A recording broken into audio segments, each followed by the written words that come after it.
Here I am again, Luke. Time for an update. I wanted to put on record two huge events that have been happening to me this year. Two major, very exciting developments actually. The first is that I've now found myself a fantastic new girlfriend. Alright, perhaps fantastic might not be exactly the word I was looking for, but certainly unique, interesting, and several more qualities.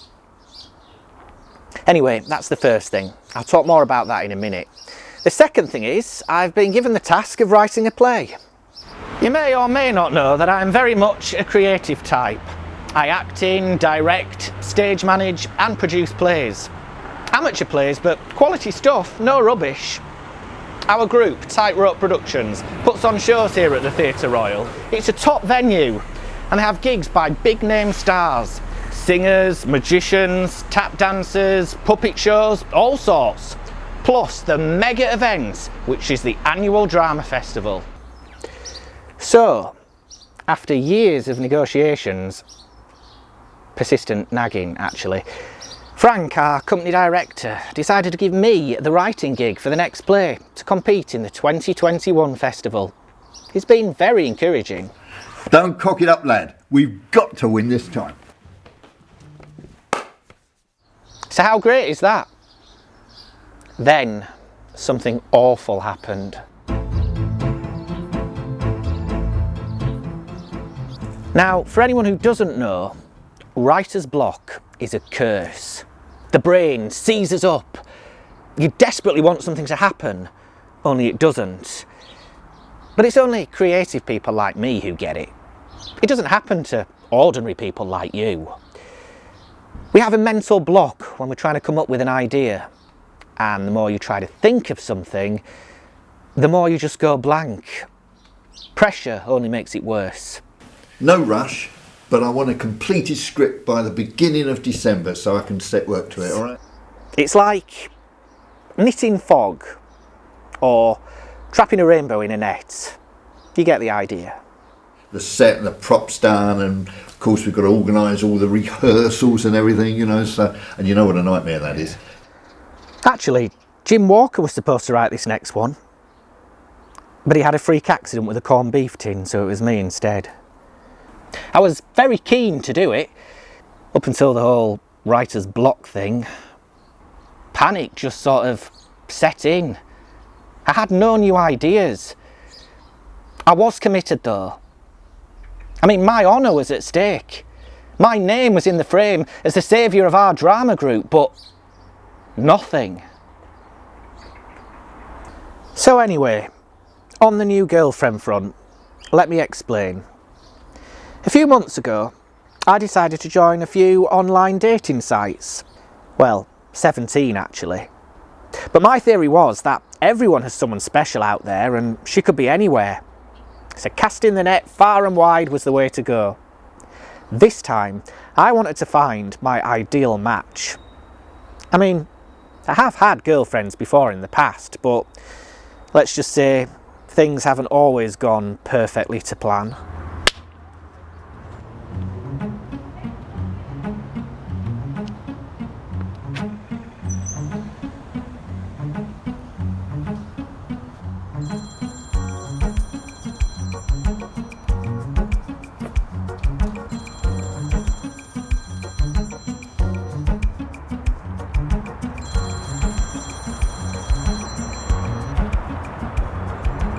Hello? Louise? Are you in there? It's Luke. Hello? Can you get out? Are you stuck? No. Can I see a proof of identity?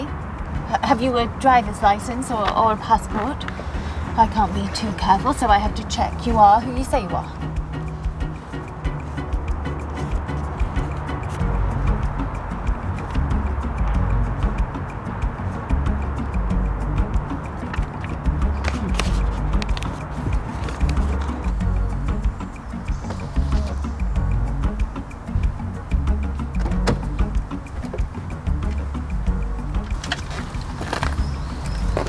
Nice to meet you.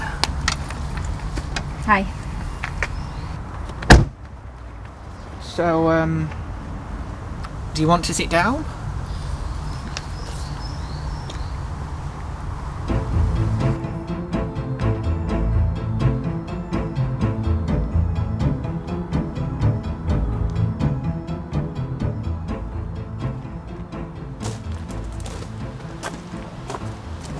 Would you like a drink? I don't drink alcohol. Oh, right. A soft drink then? Fruit juice? It's a bit too acidy for me. I get heartburn. Tonic water? Lemonade? Or a Coke? I avoid carbonated drinks. I don't think they're very healthy. And they give you wind. I see. Well, I just thought, seeing as we arranged to meet in a pub, you might want a drink. So you never said what you do for a living? I think we should avoid talking about work. I spend long enough there, and I think that leisure time should be for...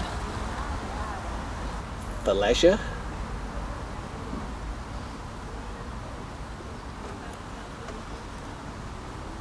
So...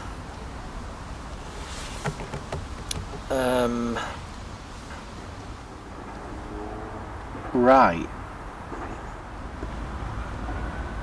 What? Nothing. Shall we go for a walk? Where to? Around here. Just a walk. You aren't going to try anything. Anything? What do you mean, anything? Funny business. Touching. No, of course not.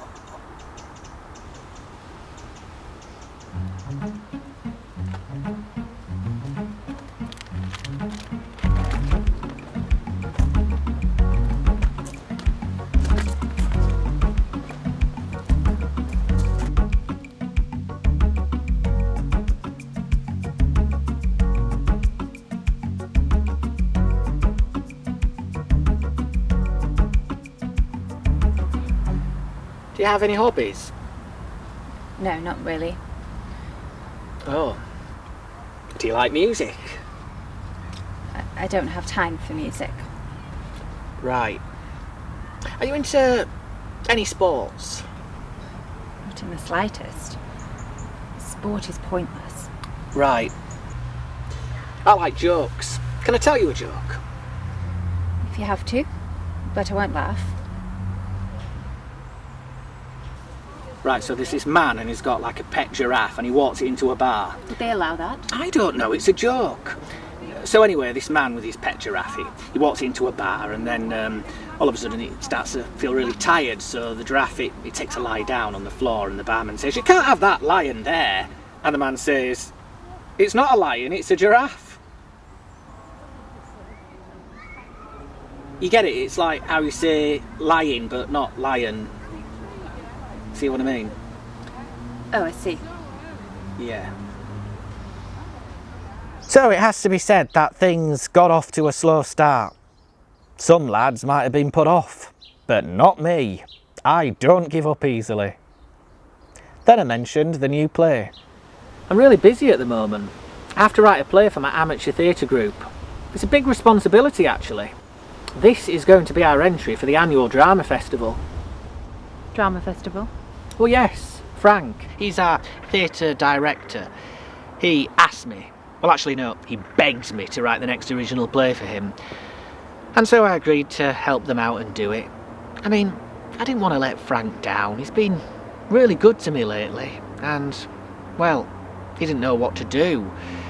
And so they thought Hobson's Choice or Brief Encounter, but they're really dated now, and that's when it happened. What did? Writer's block. Only very clever people get it. It stops you writing. It's like a disease. Have you heard of it? No, not really.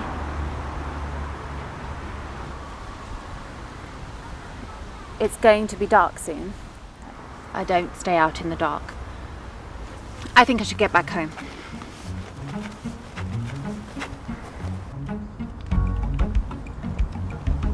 Right then. That's been What? fun, interesting. An unusual first date. Do you want a second one? Yes. We could do if you want. Okay. So I'll send you a text or something. Send you a text message. Yeah?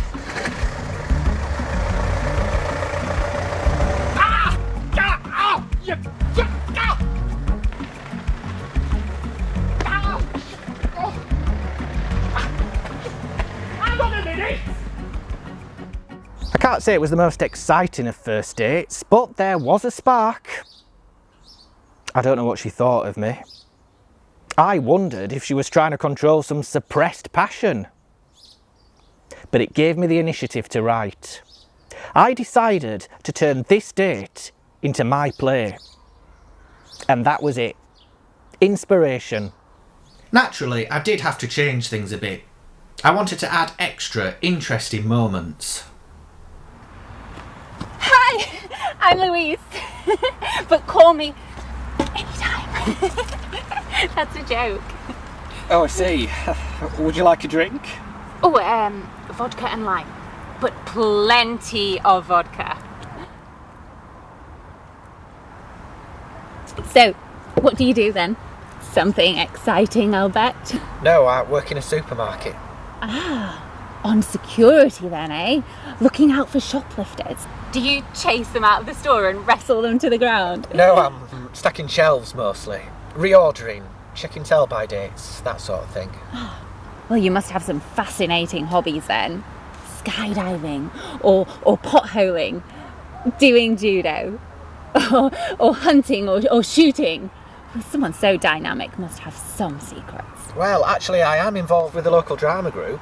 Wow, directing, writing, like creating special effects. Yes, writing. I'm working on the next play for the drama festival.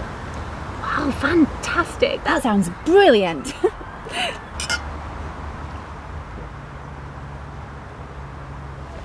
So, tell me about your play. It's basically a love story.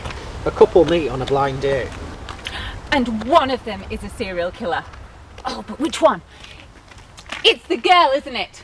Or they both are. Oh, that would be a fantastic twist. And then they each try to kill the other one. No, not really. They go on a date to the pub and then for a walk in the woods. He wants to hold her hand, but he isn't sure. Not on the first date, it would seem too forward. But she takes the lead, and then they go back to hers for some wild sex. And then the ex-boyfriend bursts in, and he bursts in with an axe. I wasn't thinking along those lines. And he catches them in bed, naked. Well, the couple, not him. Although, he could be naked too, actually. And then there's this fight scene, and the quiet new boyfriend, he's being strangled. So the girl, she smashes her ex over the head with an ironing board. All seems a bit violent. And then in Act 3, they need to bury the body. So, you have the woodland backdrop, and they drag the corpse into the undergrowth. But he isn't dead. And he suddenly wakes up and he sits bolt upright with a scream. Well, that's one possible scenario. It seems a bit strong for our audience. Most of them are over 50. Nah, old people, they love some sex and violence. And plenty of swearing. And shocks. Look, they have such dull, boring lives. They want something like that. Close your eyes. What? Go on, close them.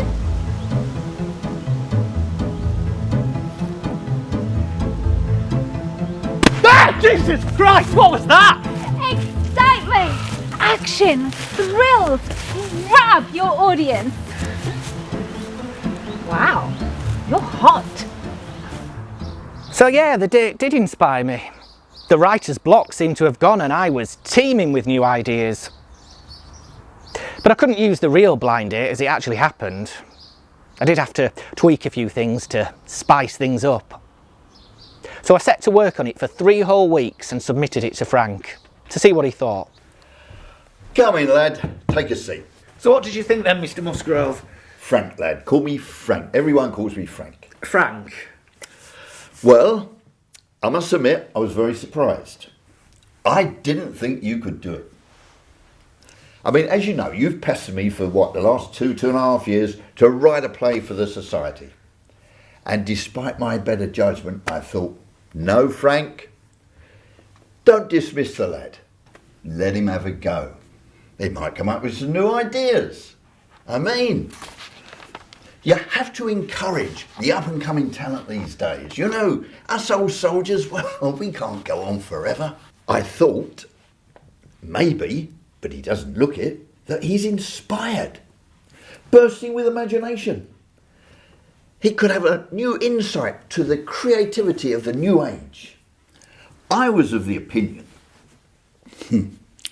that you were pretty useless, weak, spineless, no asset to the Society whatsoever. Well, apart from painting the scenery, that is. But I thought, no, Frank, no. He might have some fresh ideas. Give him a chance. He might surprise us all and turn in a story of unsurpassed excellence. I shouldn't write him off as a no-hoper. I mean, I am always the first one to admit when I am wrong. And boy, I was wrong this time for sure. I mean, this is not a work of excellence. This is the biggest load of crap I've read in my whole life. I mean, you've let me down. You've let the Society down, Luke.